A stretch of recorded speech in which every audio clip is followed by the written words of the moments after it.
Amém, queridos? Então eu convido todos para que abram as suas Bíblias, 1 Coríntios, capítulo de número 1. E antes de ler o texto, eu quero dar uma palavra pré-introdutória. Enquanto a carta aos Romanos é considerada a carta magna do apóstolo Paulo, a carta aos Coríntios é considerada a carta problemática.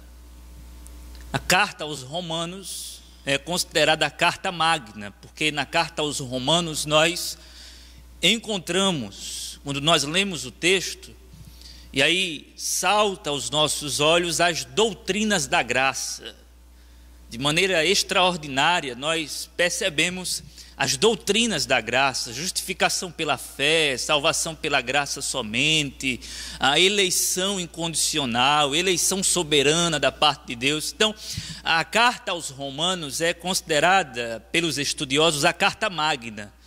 Em contrapartida, a carta aos Coríntios é considerada a carta problemática. E por que é considerada a carta problemática? Porque o seu conteúdo é bastante problemático. Um breve panorama dessa primeira carta aos Coríntios. Do capítulo 1 ao capítulo de número 4, você vai encontrar o problema das divisões. A igreja estava fragmentada em grupos, e grupos rivais. Então você tem do capítulo 1 ao capítulo de número 4, o apóstolo Paulo tentando corrigir esse problema das facções que estavam se estabelecendo dentro de uma mesma comunidade. Então, o problema das divisões. Quando você vai para o capítulo 5 e capítulo 6, você tem o problema da falta de disciplina. Alguns irmãos faltosos, além de uma igreja faltosa, uma igreja que não está correspondendo à altura do chamado. Uma igreja que não está exercendo a prática da santidade. E uma igreja, portanto, que não está exercendo a disciplina cristã. Então, no capítulo 5 e capítulo 6, você tem o problema da falta de disciplina. Quando você chega no capítulo 7, você tem problemas referentes ao casamento, ao divórcio e ao novo casamento. Quando você vai para os capítulos 8, 9 e 10... você tem alguns problemas concernentes à liberdade cristã. Até onde eu posso ir? Até onde eu vou? Será que eu posso? Será que eu não posso? Então havia esse problema no que diz respeito à liberdade cristã. Até onde o cristão pode ir diante daquilo que Deus não tem uma palavra final e clara nas Escrituras Sagradas.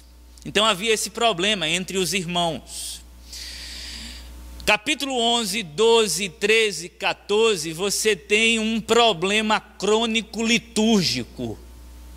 Um problema na ordem de culto. Porque no capítulo 11 você tem um problema que está vinculado à ceia do Senhor. Os irmãos estão tornando a ceia santa e sagrada um momento muito profano.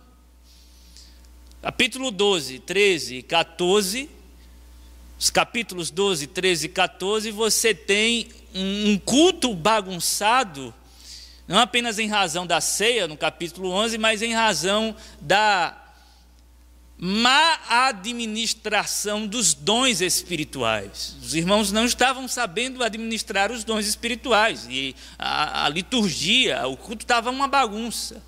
Havia um problema instalado naquela igreja na ordem de culto. Não havia ordem, aliás.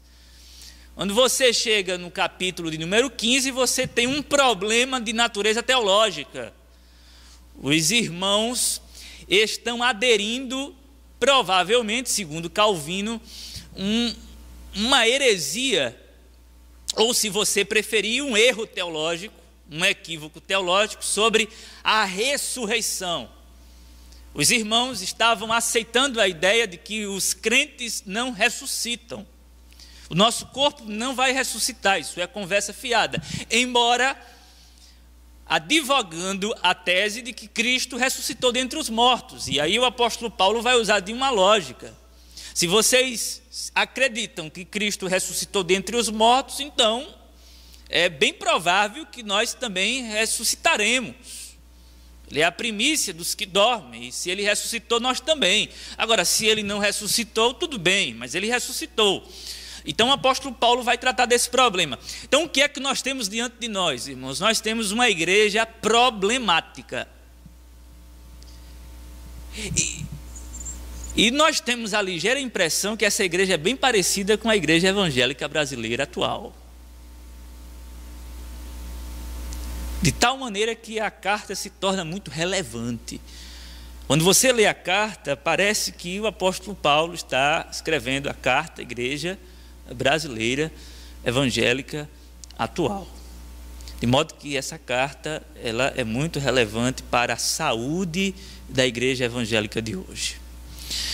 Hoje nós iremos analisar os 3 primeiros versos da carta aos Coríntios, da primeira carta, e então refletir sobre esses versículos a fim de trazer uma palavra sobre a igreja de Deus. Senhor, nós estamos diante da Tua palavra e nós precisamos da assistência do Teu Espírito. Ó Deus, agasalha-nos com o Teu Espírito, nos assista com o Teu Espírito, que esta palavra seja veiculada, seja instrumentalizada pelo Teu Espírito, e que ela ilumine a nossa mente e ao mesmo tempo queime o nosso coração. Por favor, Senhor, fale conosco, edifique a Tua igreja na verdade, pois a Tua palavra é a verdade. Por favor, em nome de Jesus. Amém. Paulo, chamado para ser apóstolo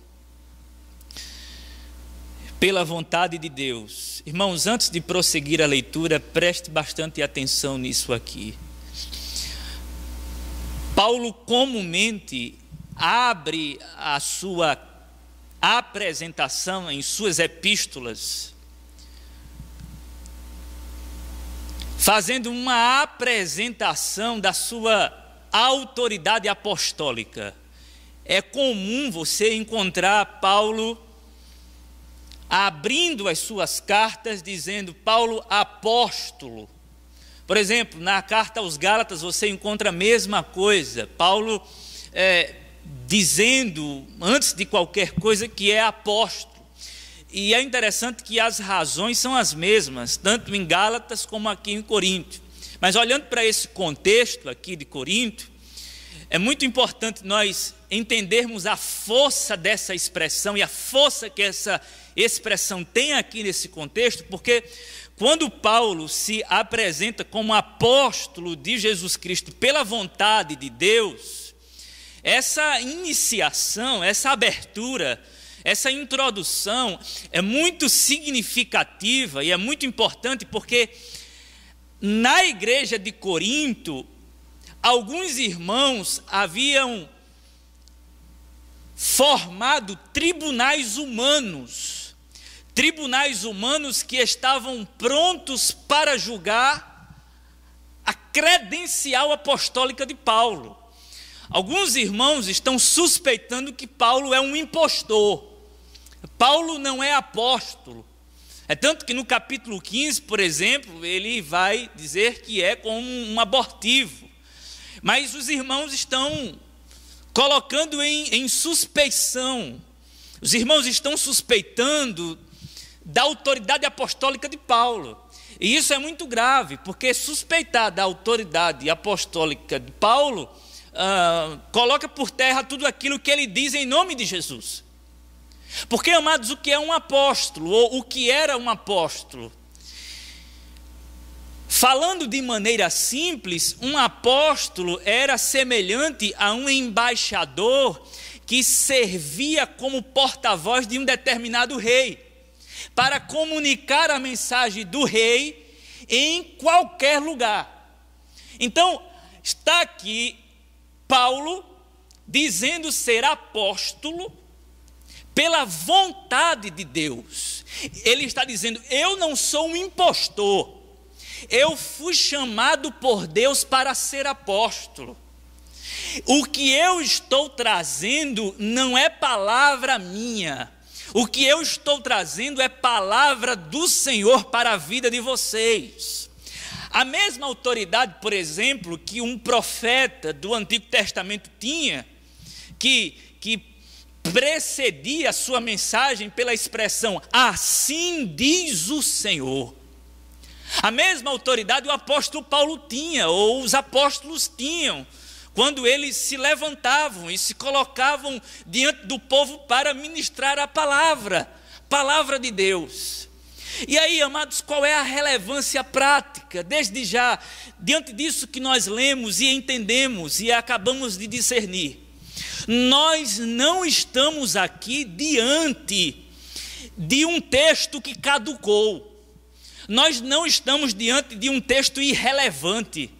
Nós não estamos diante de uma carta que só serve circunstancialmente no que diz respeito à sua aplicabilidade. Nós estamos diante de um texto que é voz de Deus para a igreja. Nós estamos diante de um texto que não é eco religioso, mas é voz do Espírito Santo para as nossas vidas. Nós estamos diante das palavras do apóstolo Paulo e, portanto, diante das palavras de Deus. Nós estamos diante das palavras de Jesus Cristo. Nós não estamos sendo submetidos a uma orientação religiosa. Nós estamos aqui submetidos à orientação do Espírito Santo. Nós não estamos aqui para aprender mais sobre o apóstolo Paulo. Nós estamos aqui para aprender mais sobre a palavra de Deus acerca da sua igreja. Nós não estamos aqui para ouvir a palavra de um pregador. Nós estamos aqui para ouvir a palavra de Deus. Portanto, queridos, nós precisamos fazer a nossa alma silenciar neste momento, porque é a palavra de Deus. Isso aqui é a palavra de Deus.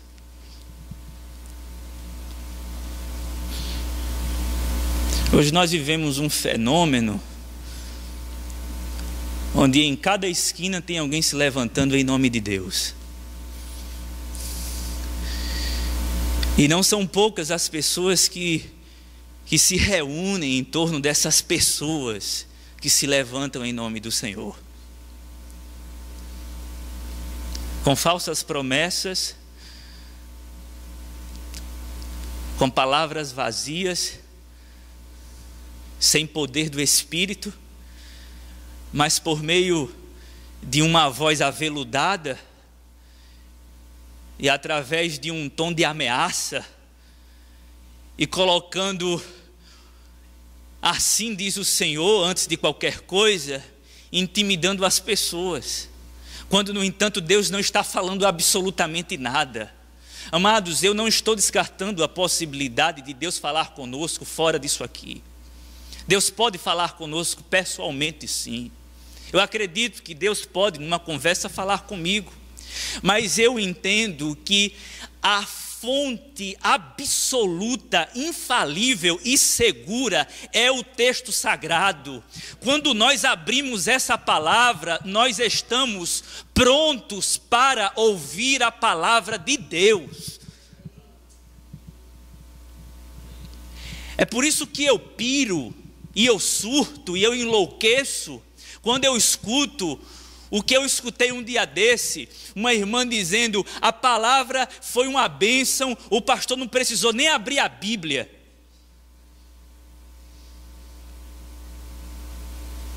O pastor foi uma bênção, não precisou nem abrir a Bíblia.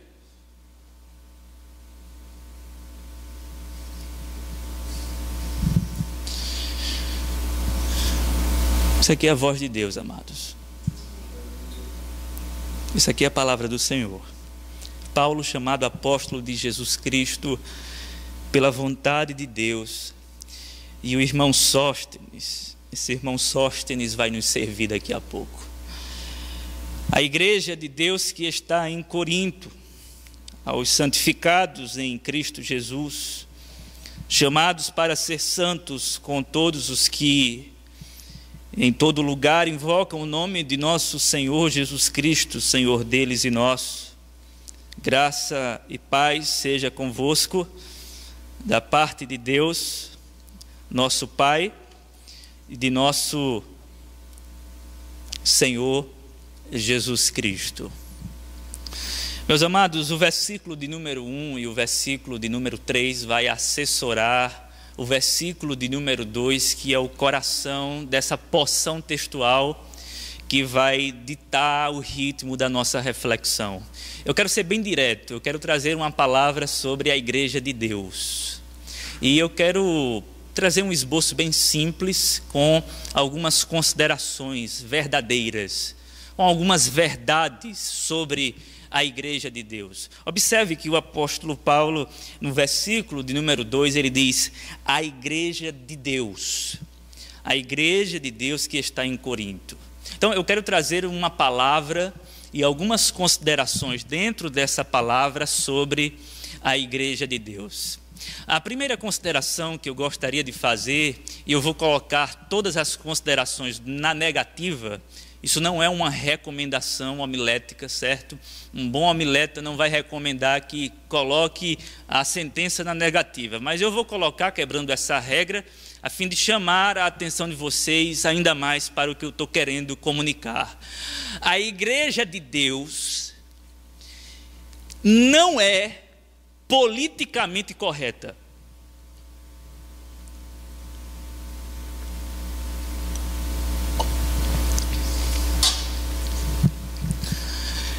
A Igreja de Deus não é politicamente correta. Como assim, irmão? É muito importante nós lermos o texto e a carta considerando o pano de fundo histórico. E o pano de fundo histórico se encontra no capítulo 18 de Atos. Não precisa abrir, por favor. Mas o capítulo 18 de Atos dos Apóstolos nos dá o pano, o contexto histórico, onde tudo começou. O apóstolo Paulo, ele sai de Atenas e vai para Corinto. E quando ele coloca os pés nesta cidade, ele faz o que ele costumava fazer. Ele procura uma sinagoga. Ou seja, já havia uma missão religiosa naquela cidade. Já havia uma Assembleia de Deus judaica. Já havia uma missão religiosa plantada ali. Havia uma sinagoga. Os judeus já tinham chegado. E aí o apóstolo Paulo, diz o texto, ia para a sinagoga todo sábado debater e discutir. Ele ia para dentro de uma sinagoga judaica debater e discutir acerca da lei e, sobretudo, acerca do Messias, a fim de convencer o povo. E é interessante que lá no texto, o narrador sagrado, Lucas, vai dizer que Paulo debatia, numa tentativa de persuadir. Ele persuadia, a sua argumentação era um rolo compressor terrível. As pessoas ficavam, intimidadas com o raciocínio lógico do apóstolo Paulo, e ele ia debatendo sem respeitar a sinagoga judaica, simplesmente dizendo que eles estavam equivocados. Bem, a sinagoga não se converte. Os membros da sinagoga não se convertem, muito pelo contrário. Paulo recebe uma grande dose de hostilidade. Ele simplesmente é expulso da sinagoga. Mas o que é que acontece quando Paulo é expulso da sinagoga? Paulo abre um trabalho vizinho. Se você ler o texto, você vai ver algo irônico demais. O apóstolo Paulo é expulso da sinagoga. E depois, quando ele é expulso da sinagoga, ele vai para a casa de um homem chamado Tito o Justo, um homem temente a Deus, um gentil temente a Deus, e que abre as portas da sua casa para Paulo dar início a um culto. Do lado, vizinho à sinagoga. Primeiro Paulo chega em Corinto, coloca os seus pés em Corinto e procura uma sinagoga. Ele começa a debater e dizer que eles estão equivocados. Quando ele é expulso da sinagoga, ele vai para o lado.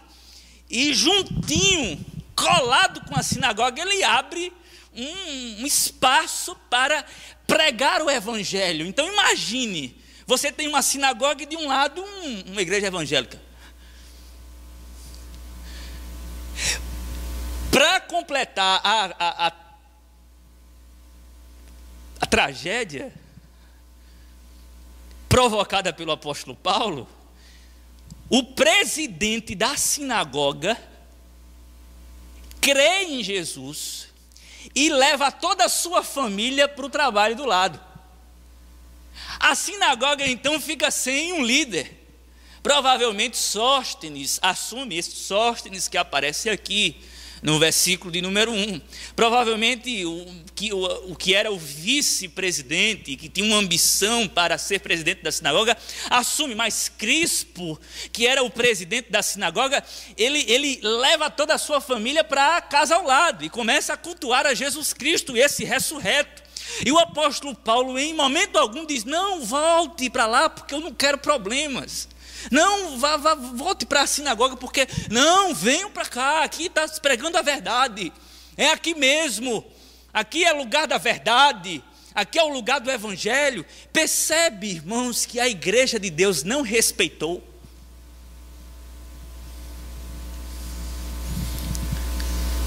Percebe que a igreja de Deus não respeitou a sinagoga.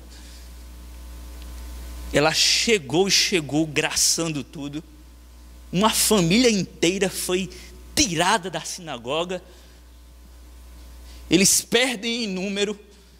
E o apóstolo Paulo em nenhum momento diz assim: meus queridos compatriotas, me desculpem por causa disso. Não estou interessado em ser muito político. Eu estou interessado na pregação da verdade. E o que acontecer, aconteceu. Eu estou pregando o evangelho, a família resolveu vir, o presidente resolveu vir, está todo mundo aqui, nós iremos continuar o trabalho. Amados, a igreja de Deus não é politicamente correta. Eu li uma frase, que é um pensamento do filósofo Olavo de Carvalho, e Olavo de Carvalho diz uma coisa muito interessante. Quando você respeita a opinião de outro, e por favor, muito cuidado com a interpretação que você vai fazer dessa fala e desse texto. Quando você respeita a opinião de outro, de alguma maneira você está dizendo que a sua opinião é menor do que a dele.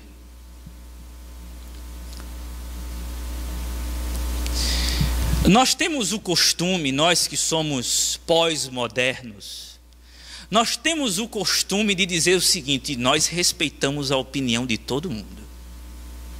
E nessa de respeitar a opinião de todo mundo, tem um grupo que prega um Jesus evoluído, um outro grupo que prega um Jesus que não é Deus, um outro grupo que prega um Jesus que é assim, e nós pregamos o Cristo que é Deus e homem, e que morreu e que ressuscitou, mas nós ficamos discutindo no politicamente correto.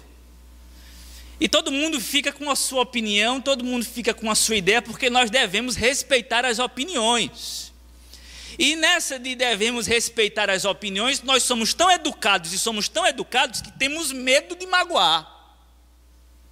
Temos medo de agredir, porque não pode. Esse contexto pós-moderno, a verdade é relativa, então não pode. Você não pode chegar para a pessoa de outra religião e que professa uma outra fé e rasgar, você não pode. Queridos, obviamente que eu não estou pregando aqui que você deve virar um louco e sair detonando tudo, não é isso. O que eu estou dizendo é: nós precisamos tomar o cuidado de não se tornar uma igreja politicamente correta. Porque a igreja de Deus não é politicamente correta, ela não respeita, ela vai se espraiando por todos os lados, ela vai tomando conta, e a verdade do evangelho vai sendo anunciada, e nós vamos proclamando, e nós vamos pregando, e essa pregação da graça é uma pregação que confronta. E essa pregação que confronta é necessária. E essa pregação que é necessária não respeita. Deus não respeitou sua opinião. Para Deus salvar você, Ele teve que passar por cima da sua opiniãozinha. Qual era a opinião que você tinha? No mínimo que você poderia fazer alguma coisa para chegar no céu. E aí Deus veio com uma verdade e disse: você não pode fazer absolutamente nada. É somente por meio da minha graça que você pode ser salvo. Isso é destruidor para o ego humano. Eu lembro como hoje de estar escutando uma mensagem em cima de Efésios capítulo de número 2, e enquanto o pastor estava expondo o texto, numa simplicidade incrível, eu ficava inquieto e me questionando direto, mas como é possível isso? Eu não aceito o fato de não contribuir. E a mensagem estava dizendo o seguinte: você não pode contribuir com absolutamente nada. E aquilo ia me esmagando, não ia respeitando a opinião que eu tinha acerca de mim mesmo, a opinião que eu tinha acerca da religião, a opinião que eu tinha acerca da vida, a opinião que eu tinha acerca do céu, a opinião que eu tinha acerca do inferno, a opinião que eu tinha sobre a vida em geral. Não respeitou. Cuidado para não se tornar civilizado demais, a ponto de se tornar politicamente correto, porque a igreja de Deus, ela não é politicamente correta. Amém, queridos? Ela não é politicamente correta. Ela não respeita as opiniões humanas. Mas uma segunda consideração importante, à luz do texto, e levando em consideração esse pano de fundo histórico, a igreja de Deus não existe sob monopólio humano. Repito, a igreja de Deus não existe sob monopólio humano. Essa igreja aqui, ela é fundada pelo apóstolo Paulo. Capítulo 18 de Atos, quando Paulo coloca os pés na cidade de Corinto, ele vai para a sinagoga, logo em seguida ele abre um trabalho missionário, o evangelho é pregado e lá ele lança o fundamento. O fundamento é o próprio Jesus Cristo. A semente do evangelho é semeada naquele lugar e uma igreja é plantada. E quem é o plantador? O apóstolo Paulo. Depois de alguns anos, provavelmente essa igreja foi plantada no ano 50. Em 54, o apóstolo Paulo recebe uma informação não muito boa dos da casa de Cloé. Nós iremos ver isso mais na frente, ainda nesse capítulo, que a igreja estava dividida. Uns diziam: eu sou de Paulo, outros eu sou de Apolo, outros eu sou de Cefas, outros nós somos de Cristo. O apóstolo Paulo fica sabendo desses grupos que estão querendo dominar a igreja. E foi ele quem fundou a igreja. Foi o apóstolo quem fundou a igreja. E o apóstolo poderia muito bem, diante desse cenário, diante dessa situação, chegar na igreja, pegar o seu grupo, vamos todos comigo abrir um outro ministério, e esse microfone é nosso, porque nós fundamos, e essa caixa de som também é nossa, as cadeiras também, leva tudo, porque eu sou o fundador. Perceba a humildade de Paulo. Ele é o fundador da igreja, mas ele, quando dirige essa carta, ele diz: a igreja de Deus que está em Corinto. Não é a igreja de Paulo, não é uma igreja paulina, não é uma igreja que está sob monopólio de homem. Mas Paulo está dizendo: essa igreja tem um dono, e esse dono é o próprio Deus. Mesmo nas circunstâncias de natureza problemática que a igreja se encontrava, o apóstolo Paulo diz: é a igreja de Deus. Essa igreja tem um líder cujo cabeça é Cristo. Cristo é o cabeça, é a cabeça dessa igreja. Ele é o supremo pastor, ele é o bispo de cada alma, ele é o dono dessa comunidade. Essa é a mensagem que Paulo está passando, e o que ele está comunicando é o seguinte: ninguém tem o direito de tomar posse dessa comunidade, porque ela é de Deus. Paulo não emprega o pronome que indica possessão. Minha igreja. A gente vê alguns líderes dizendo: a minha igreja, o meu ministério, a minha, o meu, a minha.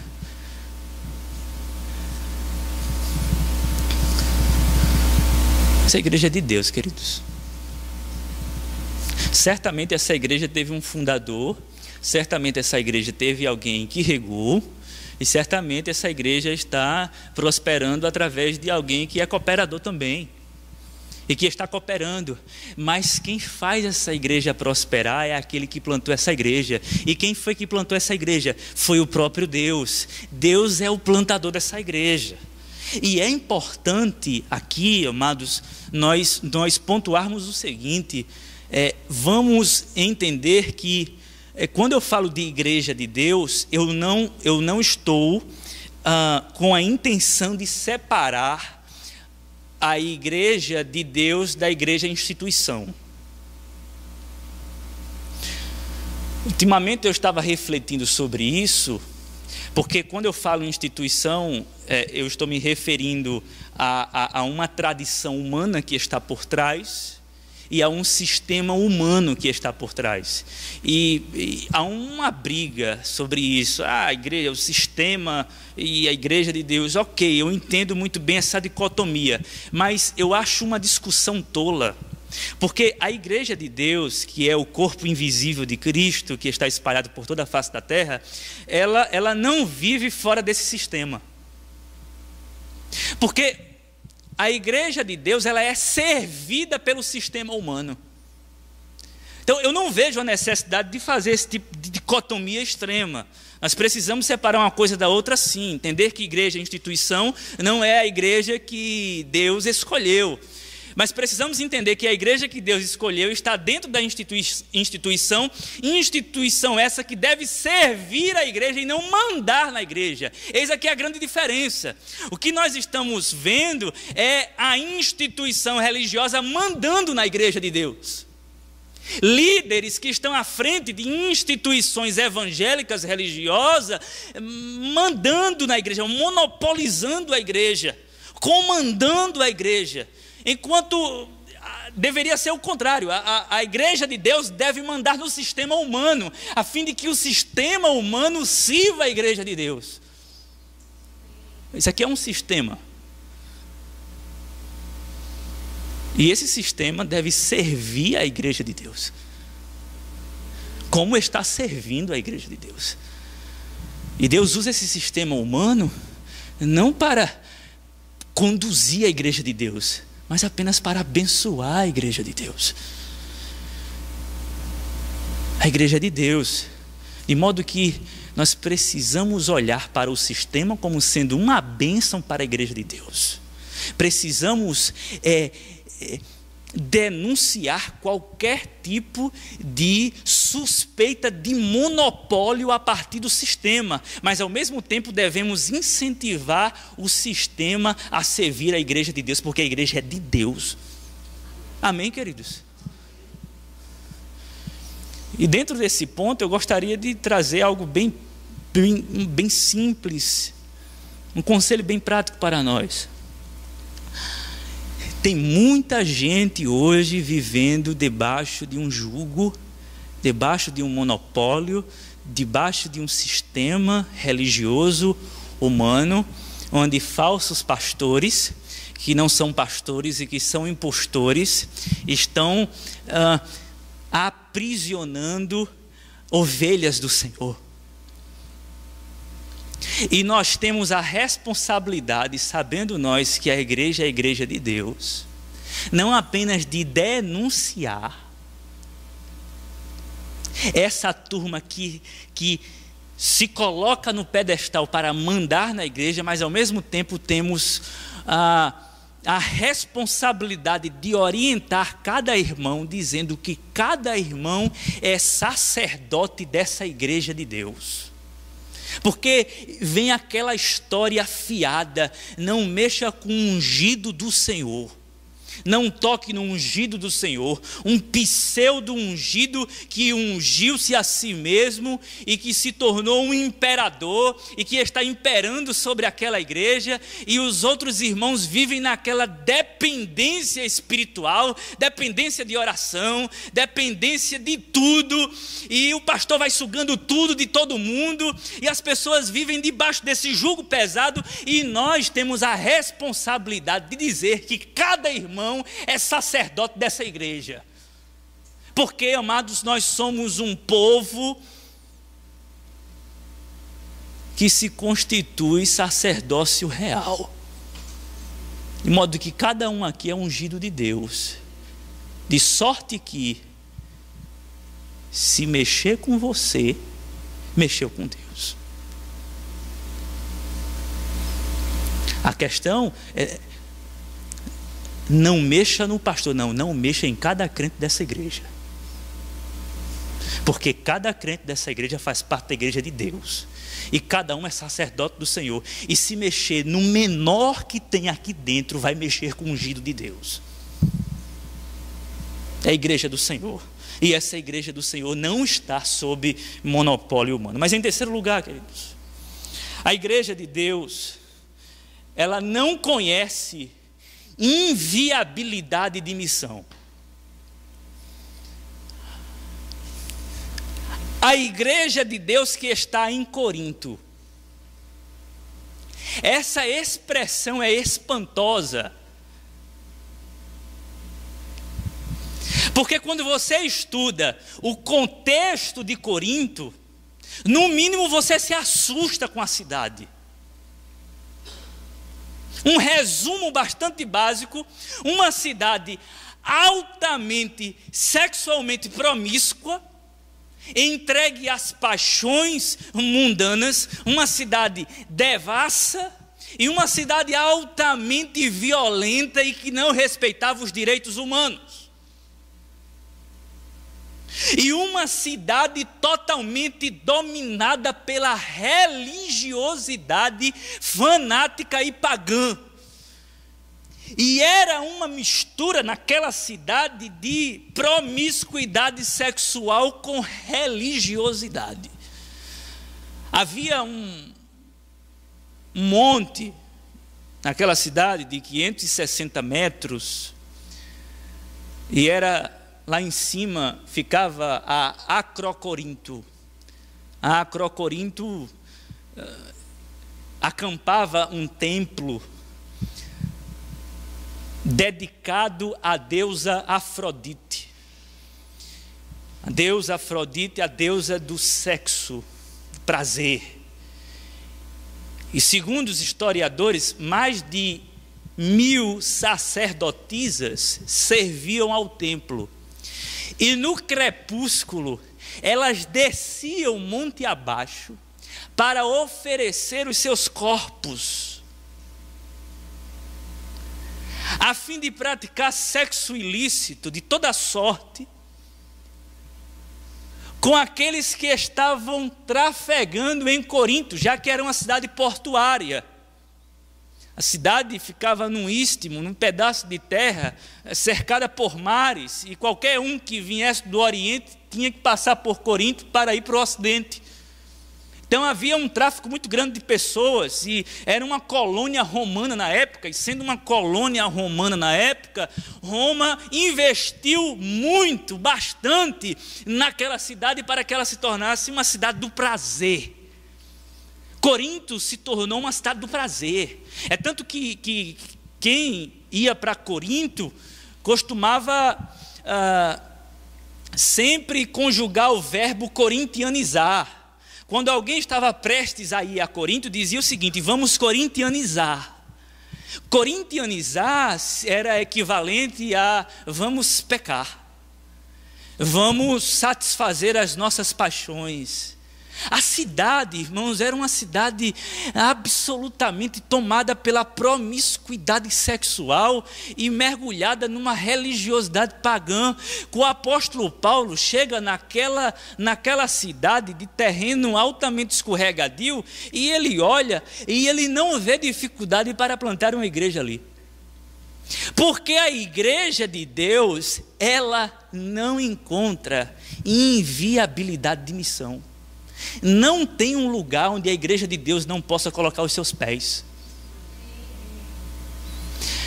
Vale salientar que o apóstolo Paulo tinha acabado de sair de Atenas, e não com muito êxito.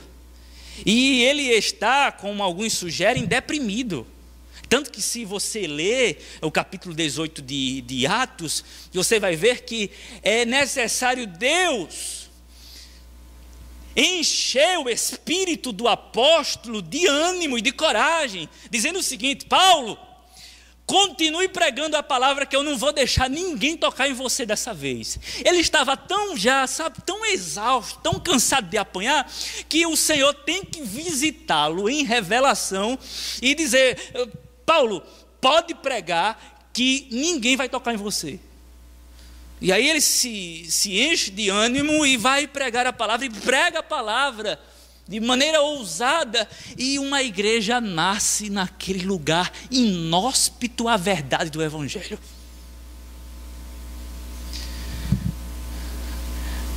Nós costumamos olhar, espiar a terra, vamos espiar a terra. E quando a gente vai espiar a terra, muitas vezes a gente espia a terra com um olhar humano. E aí a gente faz faz aquele levantamento, e a gente vai vendo as condições. Será que voga aqui? Irmãos, se a igreja de Deus foi plantada em Corinto, ela pode ser plantada em qualquer outro lugar desse planeta. Porque essa cidade não era propícia, não era receptiva ao Evangelho. Mas Deus plantou uma igreja naquele lugar usando o apóstolo Paulo. A igreja, portanto, não conhece inviabilidade. É viável em todos os lugares. Ela vai se expandindo, ela vai se espalhando, não tem essa. Se você encontrar algum tipo de dificuldade, você está olhando através da sua ótica humana, mas se você olhar através da ótica de Deus, você vai ver que é possível plantar em qualquer lugar que você imaginar, dar fruto, porque não depende do seu trabalho, depende do trabalho de Deus. E sendo essa terra, a terra de Deus, Ele sabe exatamente como fazer a semente germinar nessa terra. Mesmo essa terra amaldiçoada pelo pecado, mas é nessa terra que misteriosamente Deus faz a semente do Evangelho morrer e crescer e frutificar para a glória do seu nome, e faz com que todo mundo fique estupefato.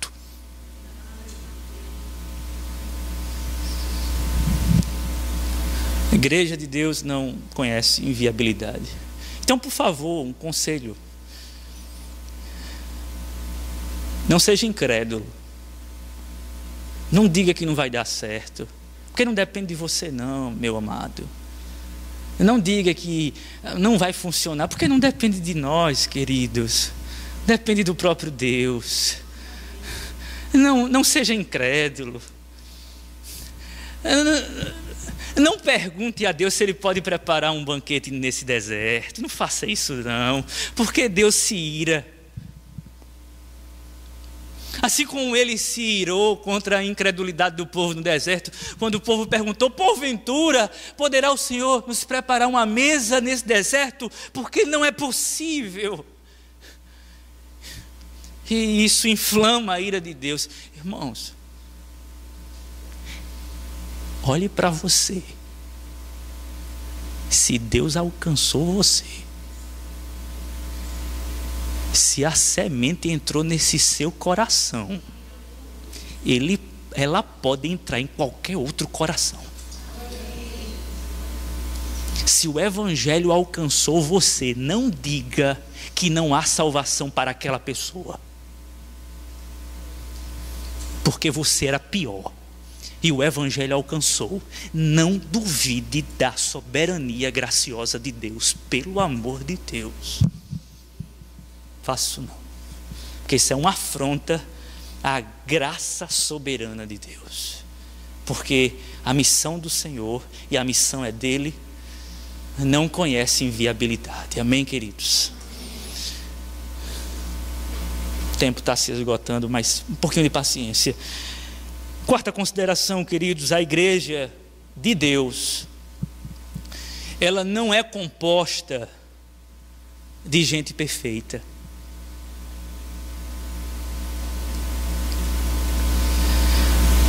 A igreja de Deus aqui, nesse contexto, ela é composta por membros corintianos. E o que é que você espera da torcida corintiana? Um bando de loucos, não é? Era bem muito parecido aqui com a torcida do Corinthians, essa facções e facções. Mas brincadeiras à parte, queridos,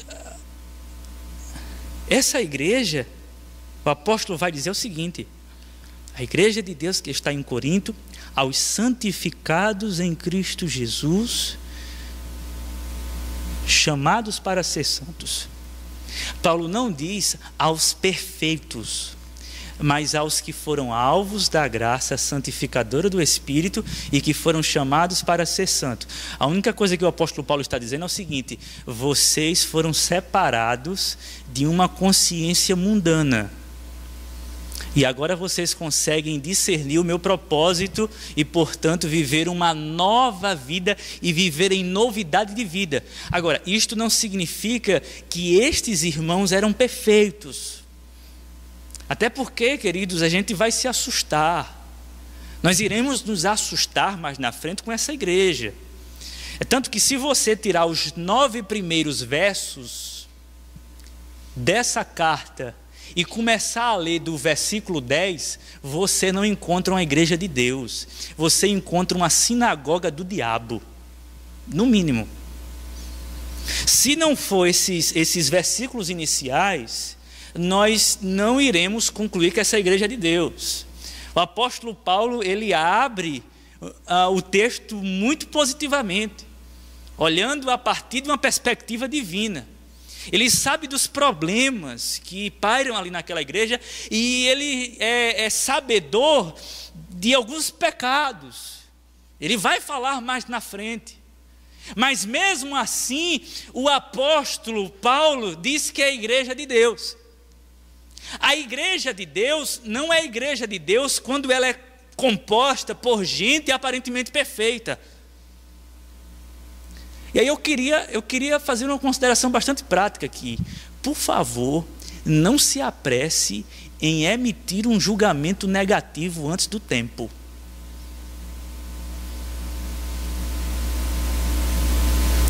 Essa igreja está passando por problemas imorais. Irmãos estão pecando de maneira tresloucada.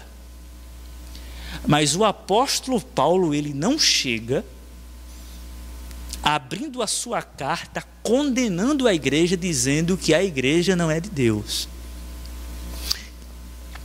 Ele é sabedor que a igreja está sendo edificada no fundamento que ele mesmo lançou, que é o próprio Jesus Cristo. E ele diz, portanto, a igreja de Deus. Ele sabe que essa igreja não é perfeita, mesmo assim, ele considera a igreja de Deus. Nós temos o hábito, o costume, a mania de muitas vezes julgar uma determinada comunidade pelos seus respectivos pecados passageiros. Irmãos, tenhamos muito cuidado com isso. E às vezes nós julgamos irmãos até suspeitando da salvação por conta de alguns pecados. Não, calma, é algo remediável. É algo que pode ser corrigido. É algo passageiro, muita calma. O Ariovaldo Ramos disse uma coisa muito interessante. A última coisa que você vê numa árvore é o fruto. Você vai acompanhando o desenvolvimento dela, a última coisa que ela dá é fruto. Então, muita cautela. Muita cautela em julgar uma determinada comunidade e, portanto, muita cautela em julgar um determinado irmão que faz parte de uma comunidade. Porque a última coisa que uma árvore dá é fruto.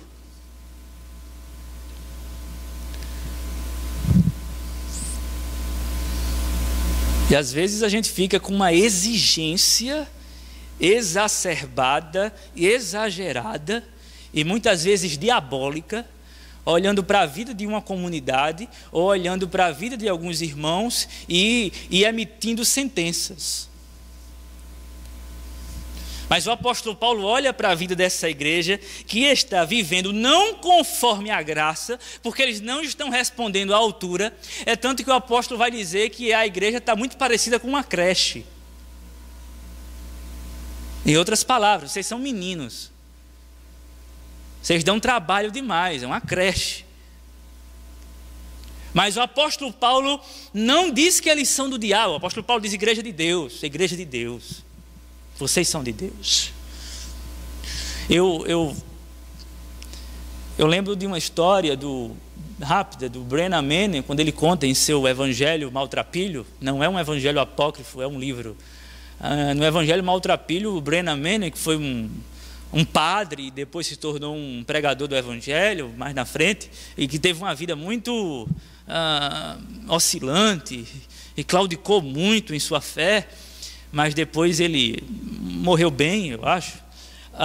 Ele disse que depois de muito tempo pregando o Evangelho, ele se tornou alcoólatra e foi morar na rua, passou um ano morando na rua.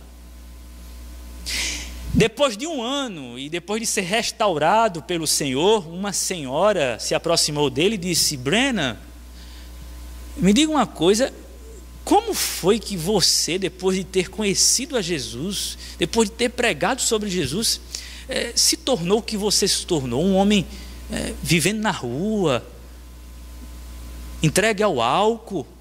E aí o senhor Brennan Manning olhou para ela e disse: minha senhora, o meu encontro com Jesus não me transfigurou num anjo de luz, não. O meu encontro com Jesus apenas significa que eu estou justificado pela fé. E eu estou num processo de santificação, mas eu não sou um arcanjo, um anjo, algo desse tipo. Eu sou um homem. E ele usa a seguinte expressão: os meus pés são de argila e eu sou um vaso de barro. E eu posso me quebrar a qualquer momento. E nem por causa disso ele deixou de ser um justificado, um homem declarado justo de uma vez por todas. Passou por um momento difícil na vida, de pecado, enfim, de falta, mas era do Senhor. A igreja de Deus, amados, não é composta por gente perfeita. E se você escutar alguém dizendo assim: eu agora encontrei a igreja primitiva, porque tem gente que se decepciona com uma determinada igreja, aí vai em busca de outra.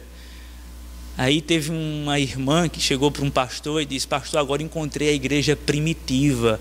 Isso na ideia de que a igreja primitiva era uma igreja sem pecado. E aí o pastor simplesmente olhou para a irmã e disse: irmã, muito cuidado com Safira e Ananias.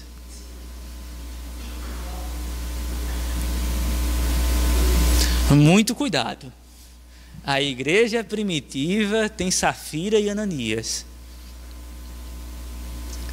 A igreja é composta por Ananias, por Safira, por gente assim.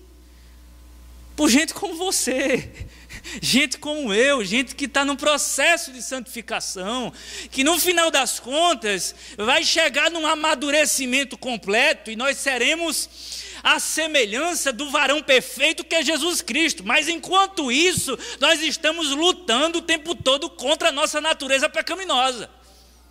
E nesse processo de lutar contra o nosso velho homem, nós perdemos em alguns nocautes. O próprio Jonathan Edwards, que foi considerado um dos homens mais santos da história, em seu diário, ele diz o seguinte, que perdia várias vezes a sua guerra contra o homem velho, e quando ele ganhava da velha natureza, quando ele derrubava o homem velho, ele dizia o seguinte: eu não deixava ele em paz, esmurrando o seu rosto, e quando ele se fingia de morto, eu ficava olhando para a cara dele, porque a qualquer momento ele me dava uma raspagem. O apóstolo Paulo tem essa consciência, ele sabe que os irmãos estão num processo, e nem por causa dos pecados circunstanciais ele julga como sendo a igreja do diabo. É a igreja de Deus, é uma igreja de Deus composta por gente como eu e você. Mas, amados, em quinto lugar,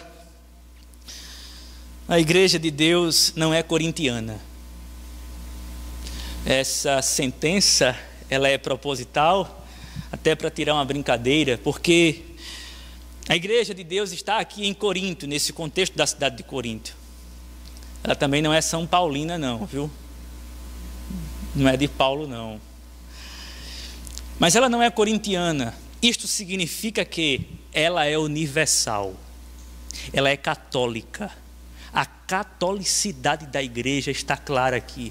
Veja o que o apóstolo Paulo diz: a igreja de Deus que está em Corinto, aos santificados em Cristo Jesus, chamados para ser santos, com todos os que em todo lugar invocam o nome do nosso Senhor e Salvador Jesus Cristo. Essa igreja que está em Corinto, ela não é corintiana, ela é uma igreja católica, é uma igreja que faz parte de uma igreja maior. Amados, o tempo já se esgotou e eu quero apressar aqui. Isso eu acho fantástico. Se você acredita que há vida em um outro planeta, isso não é nenhuma heresia não, isso é uma especulação de alguns. Se você acredita que há vida em algum outro planeta, saiba que tem uma igreja lá. Pode ter certeza, pelo menos uma Assembleia de Deus chegou lá. Tenha certeza disso.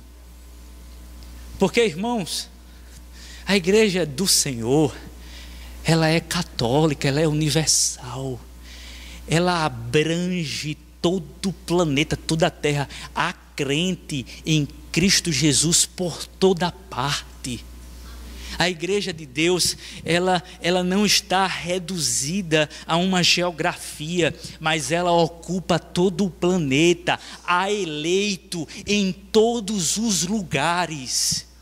Enquanto nós estamos aqui prestando culto, há uma multidão incontável prestando culto a esse Deus também. Nós não estamos sozinhos, nós fazemos parte de uma multidão que é como a areia do mar, que você não pode contar. A promessa que Deus fez a Abraão: a tua descendência será como, tu podes contar as estrelas do céu, a areia, você pode contar os grãos. Não, assim será o meu povo, assim será a sua descendência, como a areia. Essa igreja de Deus, queridos, ela não é corintiana, ela não é presbiteriana, ela não é batista, ela não é assembleana, ela é de Deus.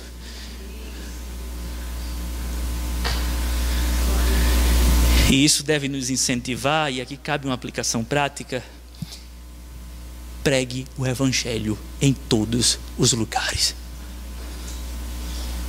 Porque a igreja de Deus é universal. E em sexto e último lugar, a igreja de Deus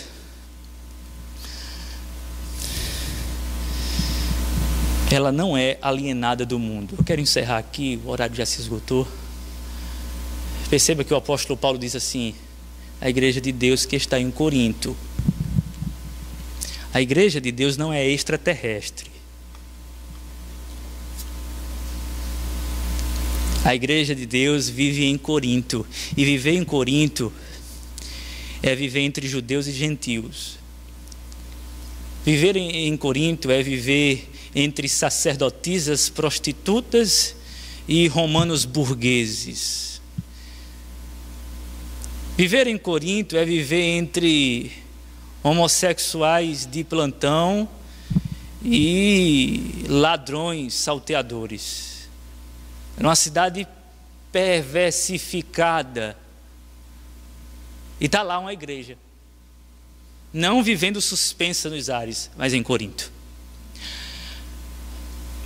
Nós não fomos chamados como igreja para vivermos encastelados em nossa estrutura eclesiástica, não.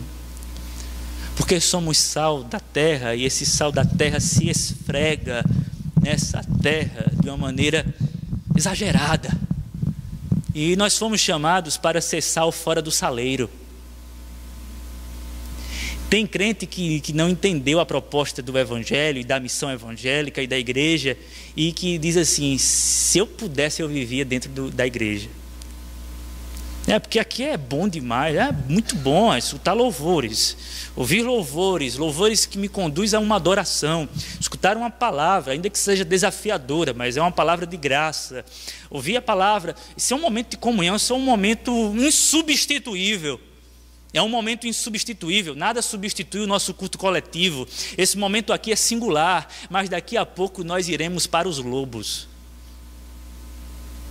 como ovelhas mudas. Daqui a pouco esse sal vai sair do saleiro e vai salgar no mundo. E esse é um desafio. Ser crente em Cristo Jesus no meio dessa perversidade aí. E isto implica em não ser uma igreja politicamente correta, como eu falei no início, mas em ser um canal de verdade no meio desse panteão de mentiras. De modo que nós somos chamados nesta noite a levarmos a igreja de Deus a sério. E compreendendo esta última nota, levando a igreja de Deus a sério, sendo igreja do lado de fora dessas quatro paredes. Tratando bem o pobre, desafiando o rico, lutando pelos direitos humanos, se imiscuindo naquilo que faz parte da sociedade como um todo, praticando esportes, não como um diácono que foi jogar uma certa feita e ele estava reunido com o seu time e aí ele disse o seguinte: irmãos, daqui para cá eu sou diácono, agora pulei aqui dentro, por favor me esqueçam. O momento que eu sou mais desafiado a ser crente é no momento de futebol lá na comunidade que a gente tem numa escola. Pense, é um racha-pancada. E eu tenho que levar pancada como um pastor, né? Tem hora que eu dizia, eu não queria ser pastor e nem crente, porque pelo menos eu tinha como... né? Mas eu levo pancada e eu tenho que dizer,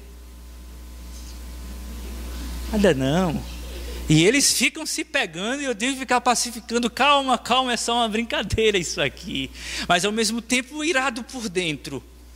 E pensando mil e uma coisas. Irmãos, Deus nos chamou para nós sermos gente boa, no meio de gente que não atendeu ainda o chamado para ser gente boa. Você precisa ser gente boa, você precisa ser gente boa. E assim, ser igreja nesse mundo tão perverso. Vamos ficar em pé, amados.